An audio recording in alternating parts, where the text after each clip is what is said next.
What is up, everyone? This is AC here.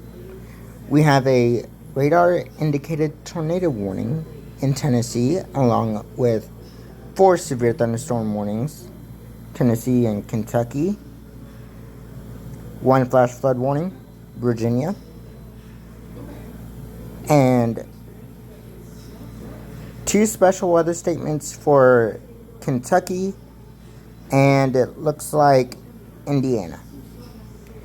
Let's look at this tornado warning here. This seems to be radar indicated rotation, which that's not a good thing or a bad thing. But the National Weather Service in Nashville has issued a tornado warning for southwestern Overton County in Middle Tennessee, Jackson County in Middle Tennessee, and northwestern Putnam County in Middle Tennessee until 6:30 p.m. Central Standard Time.